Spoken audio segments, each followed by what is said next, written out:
வணக்கம். சென்னை பள்ளிக்கரணையில் அனைத்து இந்திய அண்ணா திராவிட முன்னேற்றக் கழகம் சார்பாக சட்டமன்ற எதிர்க்கட்சித் தலைவர் தமிழ்நாடு முன்னாள் முதலமைச்சர் எடப்பாடி கே பழனிசாமி அவர்களின் பிறந்தநாளை முன்னிட்டு 3000 பேருக்கு நலத்திட்ட உதவிகள் வழங்கும் விழா வெகு சிறப்பாக பள்ளிக்கரணை பகுதியில் உள்ள ஒரு தனியார் மண்டபத்தில் நடைபெற்றது. இந்த சிறப்பு வாய்ந்த நிகழ்ச்சியை சென்னை புறநகர் மாவட்ட மகளிர் அணி இணை செயலாளர் CR சூரியபிரபா ஏற்பாட்டில் வெகு சிறப்பாக நடைபெற்றது.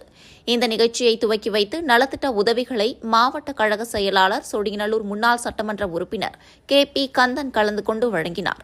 நலத்திட்ட உதவிகளை வழங்கி கட்சியின் நிர்வாகிகளுக்கும் வருகின்ற சட்டமன்ற தேர்தலில் சிறப்பாக பணியாற்ற வேண்டும் என்று கூறினார்.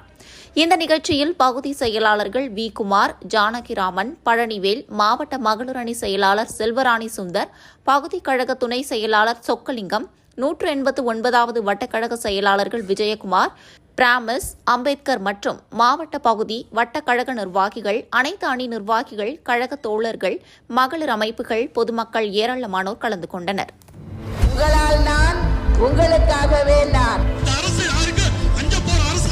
மக்களுக்காகவே தன்னை அர்ப்பணித்துக் கொண்ட இயக்கம், மக்களுக்காகவே தன்னை அர்ப்பணித்த தலைமையை கொண்ட ஒரு இயக்கம்.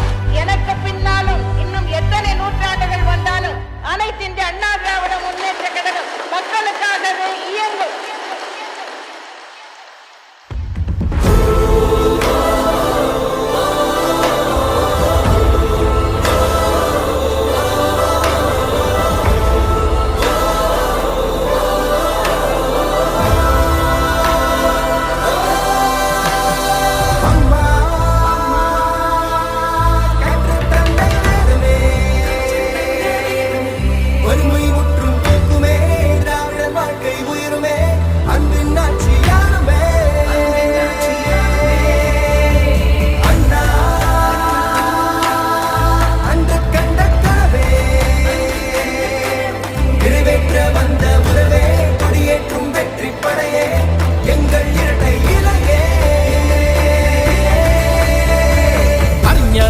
வாழ்த்தி போற்றும்படி புரட்சி தலைவர் எடுத்த முதற்படி, மக்கள் செல்வி வகுத்த வழிபடி, தமிழின ரத்தம் என்றும் வெல்லும்படி, மாற்றத்தை மண்ணி